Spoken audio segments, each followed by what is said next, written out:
Before we start, I want to shout out to two listeners who reached out to me this last weekend. Sydney Herman at Sydney Herman and Navasha at Navoshack. I believe that's Navoshac. I'm super excited they reached out to me and super glad they encouraged me. We talked about the Enneagram and different things that I'm trying to do. And we also talked about clarifying some types. Sydney, I believe, is a photographer and a journalist and is doing amazing things where she's at. You can find her at Instagram at Sydney Herman, and that's SYDKNEEHERMAN. Also, you can find Navasha, who is a poet, and she's in a lot of different mediums as well. And you can find her on Instagram at NAVOSHAC. She has an amazing book of collected poetry from a lot of different really, really good artists. And you can find that at her Instagram. It was amazing to connect with them and talk Enneagram.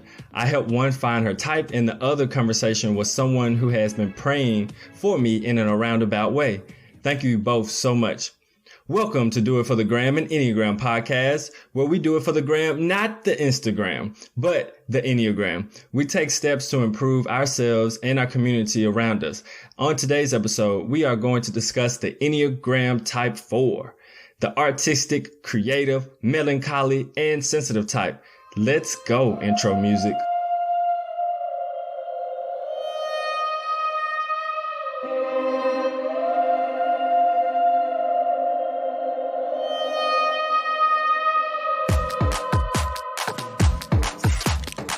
Today we're going to talk about the temperament of the Enneagram 4. I'm going to go on a rant about sadness on this one. I'm also going to talk about the key motivations, the best of the 4, the strengths of the 4, the worst of the 4. Also going to talk about the problems with the 4s in the workplace,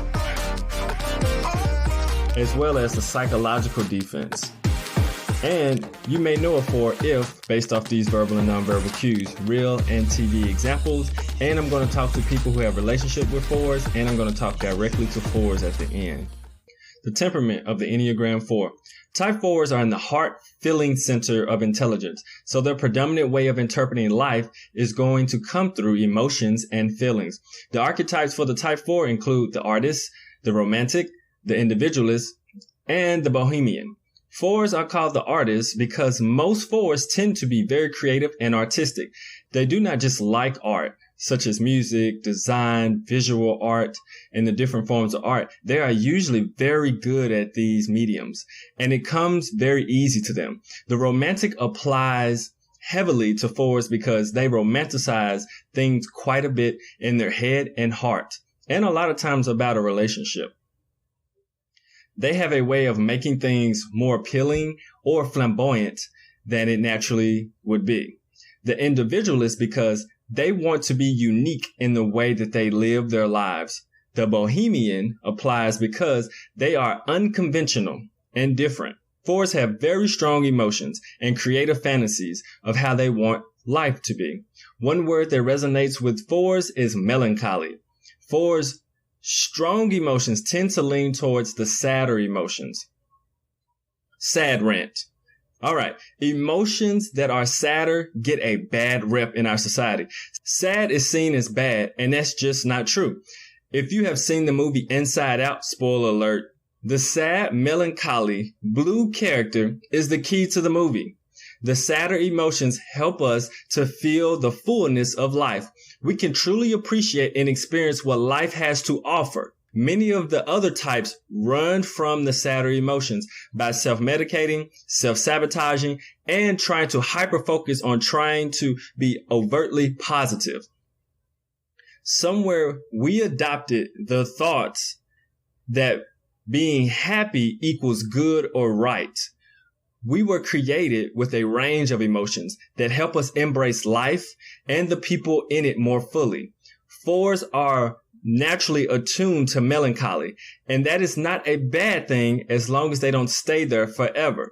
This is one of the reasons that fours can make such artistic masterpieces, because they can truly see the beauty in life, and that is even in sadness and darkness of life.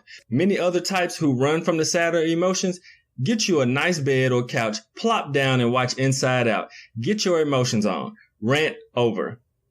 Fours usually see themselves as uniquely talented and uniquely flawed at the same time. Fours are strongly aware of personal differences and deficiencies. Fours are also quite sensitive. Let me clarify what I mean by sensitive, because in many cultures, especially the mainstream African American or Black culture, sensitive is seen as weak. That's a whole issue in itself that I will not get into on this episode. But by sensitive here, I mean they have a heightened awareness of their emotions and the emotions of others around them. Does your workplace stink because the culture sucks? Are you tired of tolerating people and wish you could all work together cohesively? Does the mere idea of going into work give you anxiety? If you said yes to any one of these, you should probably quit your job. But since you're not going to quit your job, you should contact Kaizen Careers. At Kaizen Careers, we are all about improving workplace performance. We use a unique tool called the Enneagram. The Enneagram helps individuals and organizations become more self-aware. That self-awareness lends into helping organizations with communication, conflict management, and leadership development, ultimately turning self-awareness into self-mastery and creating healthy workplace cultures so you can improve your services and bottom lines. Contact Kaizen Careers at KAIZENCAREERS.com or Milton at KaizenCareers.com, or give us a call at 901-334-1644. Key motivations. Fours have a need to express themselves and their uniqueness. I think that's a word. Or individuality. Fours want their environment to be filled with beauty because it helps them cultivate certain moods and feelings. Fours can withdraw as well to take care of their emotional needs before meeting any other need.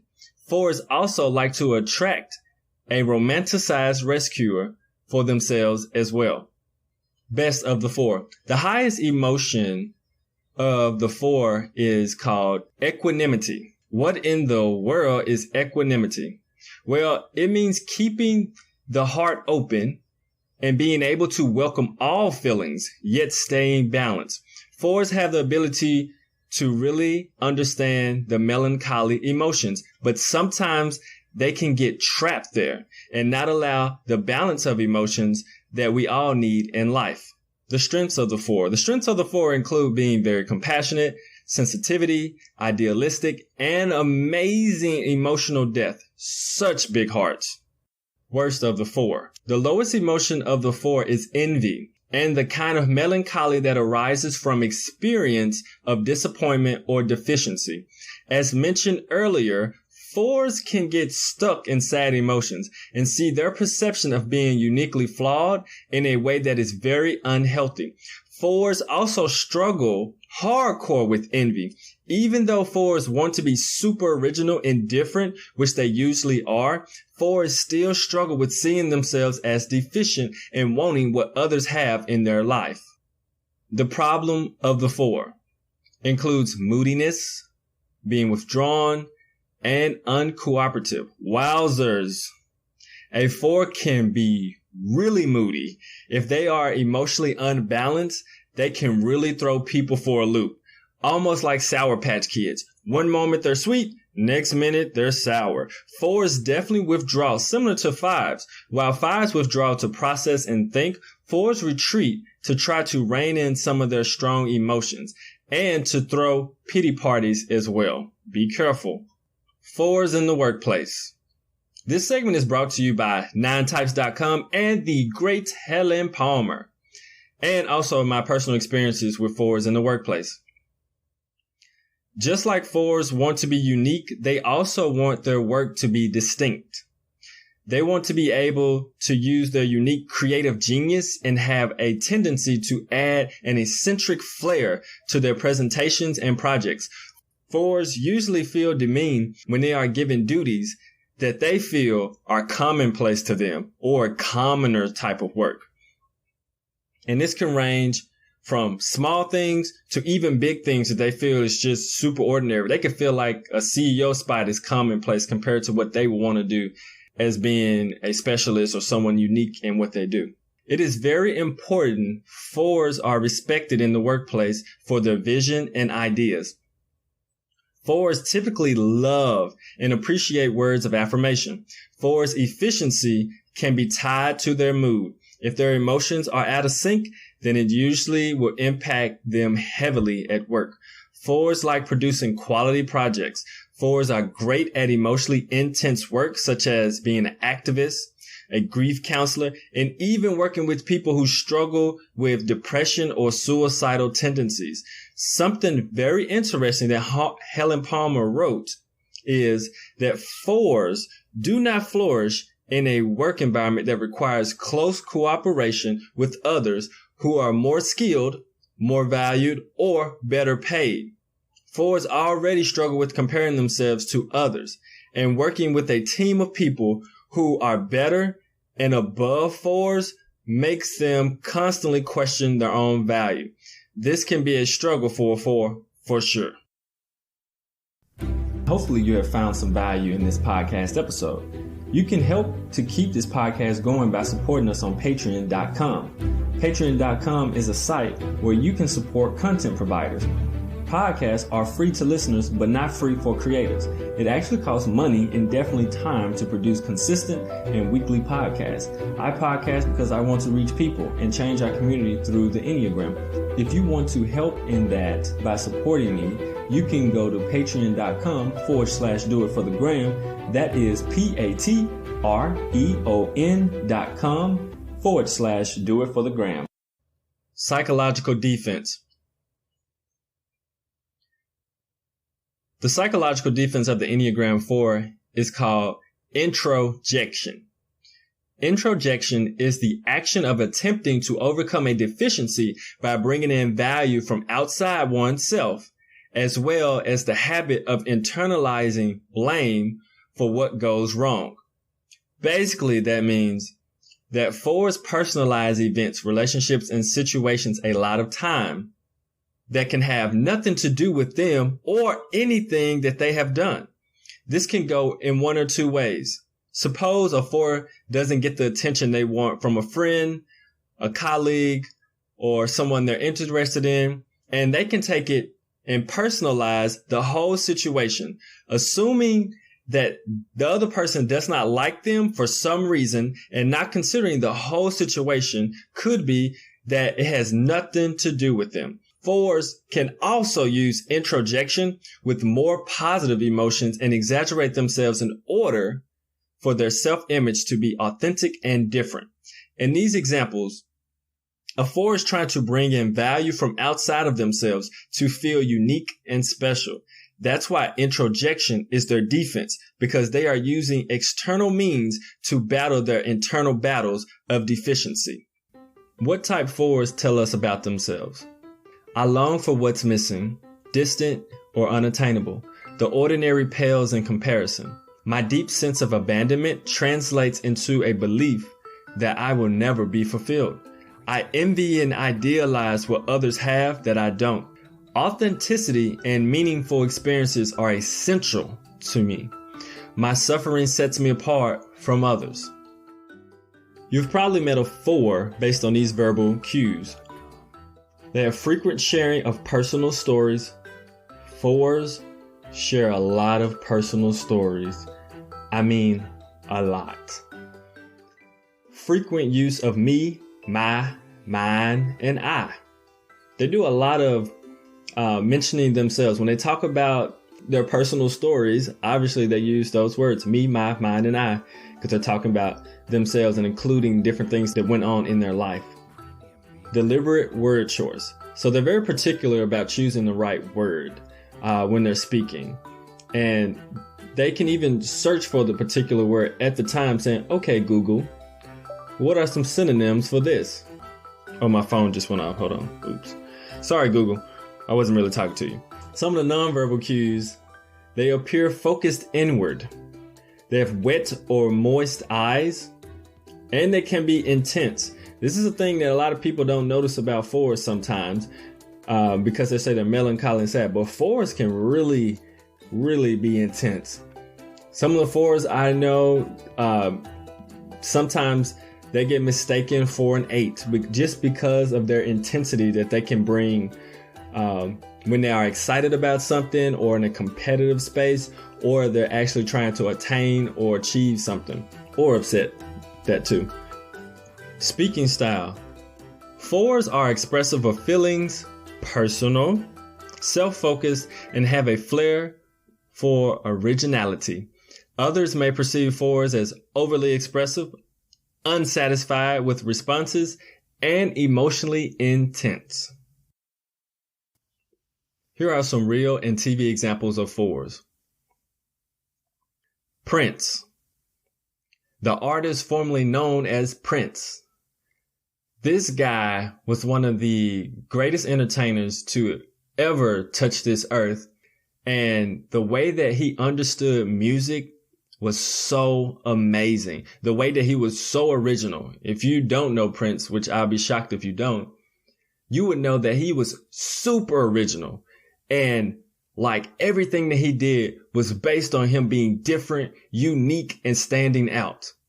He had a thing for the flair, and he was musically gifted like very few artists have been of all times. Along with that, some of his brilliance actually got him in trouble with labels and some of the label companies that he was attached to, because what a lot of people didn't see that he saw, and which a lot of 4s can see, and similar to the 5, they can sometimes be visionaries of the future. And what I mean by that is that they can see things coming before they actually happen. For instance, Prince, he foresaw that music was going to be digital. He foresaw that people weren't going to be buying CDs and cassette tapes and all these things for a long time. It's going to switch to online. And people thought he was crazy. But now, literally, everything we listen to just about is digital. Example of a 4. Another 4 is Edgar Allan Poe, a pioneering author who could write about darkness and tragedy that he experienced and others around him did in ways that no one prior to him really seemed to capture as well. Read The Raven, and you'll see exactly what I mean. Another 4, who's a fiction 4, is Amy Fowler from The Big Bang Theory. Amy, like many 4s, have the ability to communicate their pain and their personal deficiencies like no other type can. They can communicate sad emotions that most people would find embarrassing or painful to admit publicly. That is one thing about 4s. They can, even though they see their deficiencies for what they consider deficiencies and flaws very unique and different, they are able to communicate them when they speak, and they do it quite often. They'll talk about it in ways that are super embarrassing to most people, but in ways that most people aren't able to do, which can be a beauty to them because they can be humble in that fact as long as they don't gloat on that sad or that deficiency or flaw that they feel they have. The next fictional 4 is Loki. Loki envies Thor so hard. He wants the kingdom. He wants everything Thor has. And that is very evident in all the movies that Loki is in, that his main thing that he struggles with is the envy. He does want the crown. He does want all those things. He's mad he was deceived. But Loki definitely is envious of what Thor has. And Loki also has the ability to understand darkness and sadness like few others do as well. And he also expresses it like a 4 does. Entrepreneurship is a fun word, but a tough journey. If you are on an entrepreneurial path and need some help along the way, tune in to Hot Butter Business Podcast, where 4 entrepreneurs who met through a program called Co-Starters decided after the program to start a podcast. They each use their unique skills talents, and businesses to unite in this podcast in order to give their audience a look into the mind of an entrepreneur. So subscribe to Hot Butter Business Podcast and walk with these 4 aspiring entrepreneurs on their journey. This podcast also features me, and you can see a full range of my Enneagram personality as I interact with other entrepreneurs. My experience with 4s. One of the 4s in my life is a really good friend. And she is one of the most creative people I've ever met in my life. She has been working with the Enneagram for just about as long as I have. And the growth that has happened has been absolutely amazing in her. She has grown from hating being a 4 to loving being a 4. Because honestly, a lot of times when type 4s find out they're a 4, they're like, no, that's not me. I'm a 7. I'm something else. I'm a different number. That's not me. Because it does sound from our general perspective that it just sounds sad and dreary and like it's just all down and all of this type of stuff. But it's not. 4s are really one of the strongest types, and they just don't realize it because they can endure and take on things that other people can't. And they can see the beauty, and they really can feel life in other ways that other types cannot until they actually really work on their growth. And so that's one of the beautiful things about it. And so we worked together for a while, and the creative thing she's been able to do and like just give to people, which she needs to charge. And I know she's listening, so she definitely needs to charge more for the gifts that she has, because she does so many wonderful things for people in presentations, logos, designs. It's amazing. And it's really easy for her. Even when she doesn't think it's up to par, it's like better than 95% of anything that most of us could do, to be honest. And so that's another message to the 4s. When you're creative and you're a wonderful artist, love what you do and appreciate it, because it is amazing. Absolutely amazing. But that is one of the 4. And going along with the intense part, this 4, she can be quite intense. She's extremely competitive and quite intense, but she's also very thoughtful. She's always thinking of all the people who are in her life. She's very grateful for them. She keeps a gratitude journal, which is amazing for 4s, by the way. 4s, keep a gratitude journal. Remember the wonderful and amazing things that are happening in your life that you should be grateful for, because there are a lot of sad things in life, but there's also amazing and grateful and wonderful things happening every single day to you. The next person is a teacher I work with, and she's a 4, and you can just see it in her personality. The way that she communicates some of the things that would normally make other types and other people feel prideful or embarrassed, she can communicate them with such ease. And she's able to really love her students and really build a strong bond and relationship with them, because she's able to see herself without taking herself so seriously, which is an amazing trait. All right. If you're in a relationship with a 4 or have a 4 who you're working with, this is how you can assist them in the relationship. And remember, never force anyone. If they want assistance, they want help, cool. But you don't control anyone. You let them grow on themselves. So one of the first ways, encourage the 4 to not be overrun by feelings and to appreciate what is positive in the present moment. Okay, so 4s can get trapped in the future and in the past, a lot of times romanticizing what's going on in their brain or fantasizing. Do your best to assist them by saying, hey, let's rein the feelings in a little bit, and let's really think about this situation, and let's become present to it and not get captured and enslaved to the past or the future, but let's be in the present moment here together. Next, show them that you understand. Empathy first before you help. This is so important, because 5s, 6s, 7s, 8s, and even 1s, and 3s too, to a certain extent, a lot of times are always listening to try to fix it first or try to help. They're trying to fix first instead of like having empathy for them and understanding where a 4 is coming from. They're trying to fix it before they're actually listening and being empathetic to what's going on within that 4. So make sure if you're in a relationship with a 4, be empathetic. Sit there, listen. Not only listen with your eyes and your ears. Don't listen with your ears and your eye. Okay. Listen with your ears, but also listen with your heart. Because it's going to be very important, especially if you're in a relationship with a 4. Next, stay steady when their feelings are intense and reveal your own feelings and reactions. This helps them to engage and better understand you and better rein and check their own emotions when you're able to stay steady, consistent when their feelings do become extremely intense. And also be able to communicate your own feelings of what's going on and your reactions. That helps a 4 reel theirs back in. Next, appreciate their idealism. So 4s have wonderful and amazing and extremely creative ideas. Make sure you appreciate them. 4s love affirmations. It's a lot of times one of their languages of love. If you could tell them something that they're doing is great or something about them they're wearing is unique or nice, it can light up their whole day. So make sure you do that, because you have to remember what's going on in their head a lot of times. It's saying, hey, something's wrong. This is sad. I'm deficient. So make sure sometimes you help fill those gaps by giving them compliments. It definitely goes further with the 4 than some other types.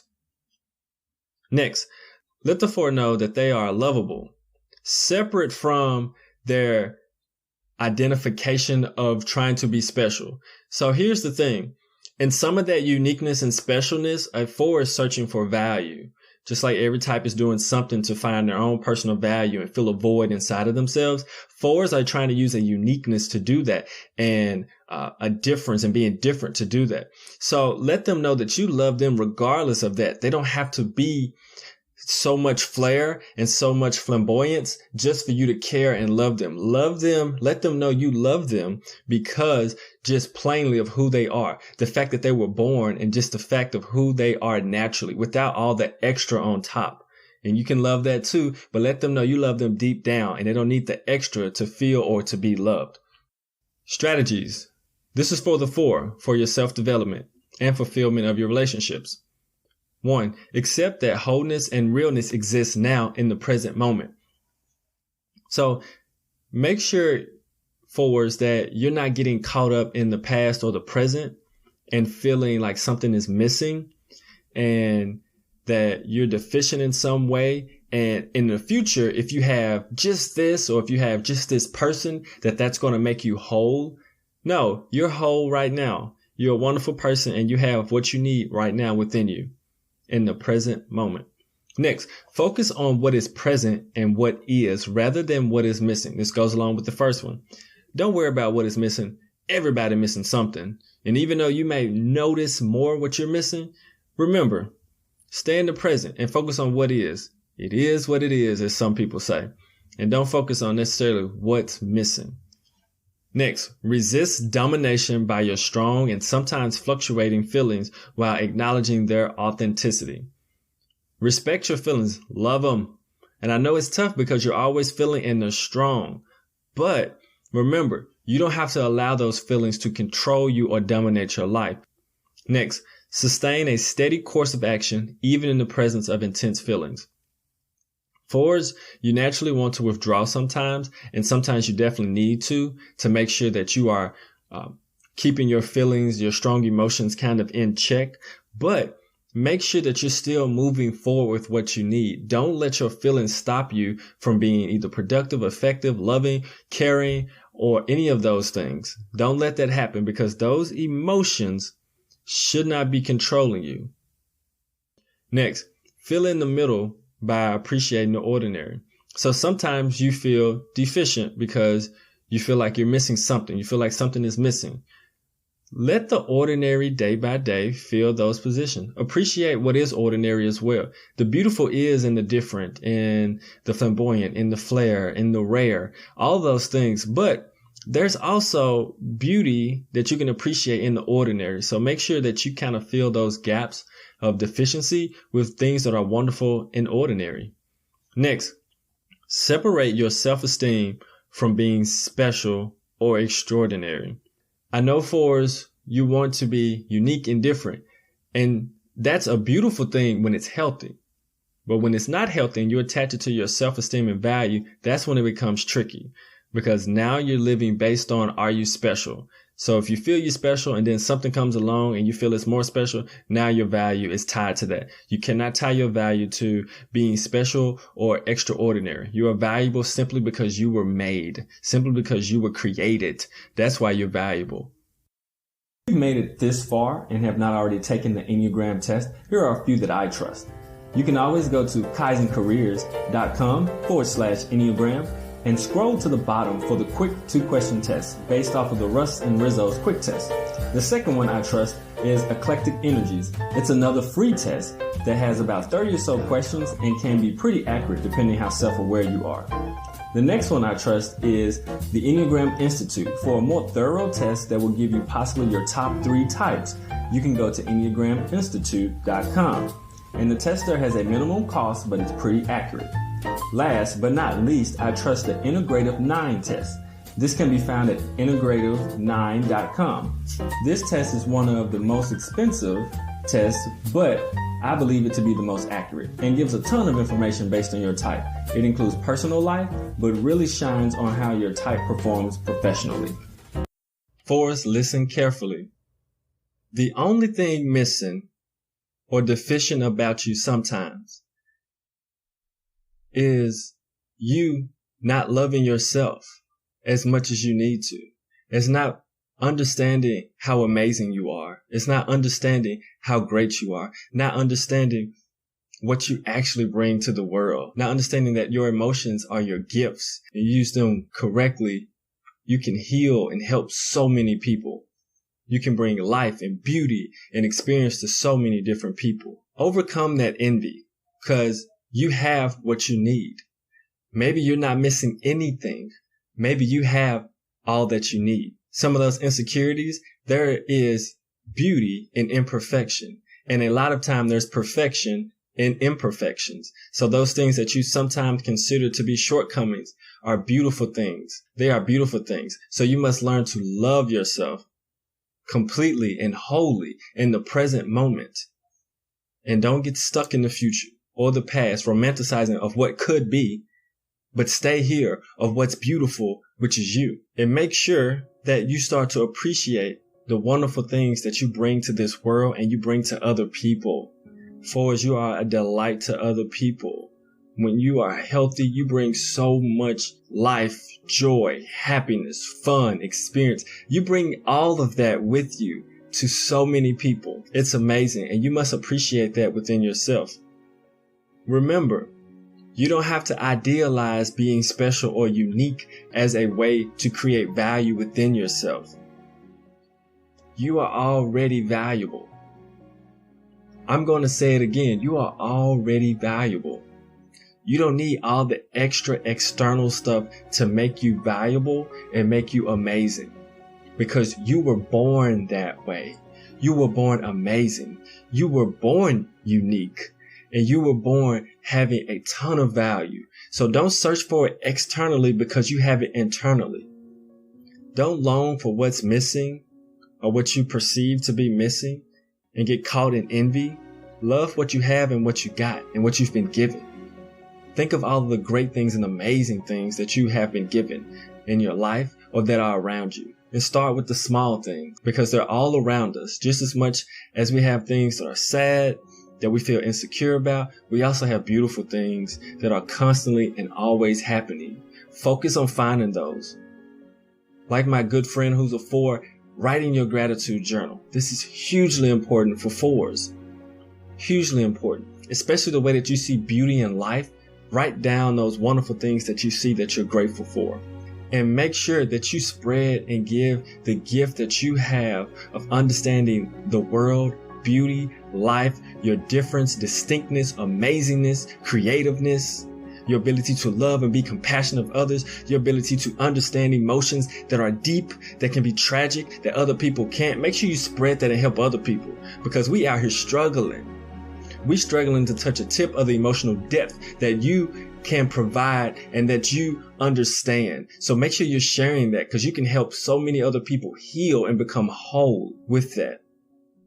And so wrapping up, Once again, I want to thank you for listening to Do It For The Gram podcast. Make sure you hit that subscribe button. Subscribe so you can hear all the new and next episodes. Please reach out to me at Instagram at Do It For The Gram podcast. I promise you I'll respond back. Let's talk Enneagram. I love to do it. I did it this past weekend and it was such a joy. I was so excited. I just hit the ground and prayed after I did. I was like, oh, thank you, Lord. I love it. I love connecting with you all over the Enneagram because I mean, I'm connecting with people and that we're changing lives, that I'm talking to people who are out there who want to get better, who want to grow, and who want to help other people grow and get better, which is amazing. That's what the Enneagram does for us. It's a growth tool. Also, please visit my website. It is doitforthegrampodcast.com. Once again, that's doitforthegrampodcast.com. And at that website, you can subscribe. I have a free gift. If you subscribe to Do It For The Gram podcast, there's a free Enneagram gift. It's cool. I'll let you go check it out. But it's something simple, sweet, but it's really cool. Just a little thing for the Enneagram. So you can subscribe there. And you can also visit the site and see the different things we have going on. Something I'm going to have in the future, which I do want different types to connect with me. And this is something I want to engage the audience with. I want to engage you with, right? I want you to be a part of this podcast as well. So one of the things I'm going to do, I have on the podcast, I'm going to have different writers, different authors. And what I mean by writers and authors, you don't have to be like a professional writer and author. I want to hear from you in your type, in your skin, Enneagram experiences. I want it to become a place where you can read about wonderful things or things you struggle with or just things you question or come about with the Enneagram. I want to hear those. So if you reach out to me, I would love to have you reach out so that we can actually put you on the website so that your story can be displayed and more people can feel healed, whole, understood with that. And so for me, that's it. Just look forward to the next episode, which will be about the Enneagram 3. And all I have to say is remember. And all I have to say is remember. Do it for the gram. The Enneagram, of course.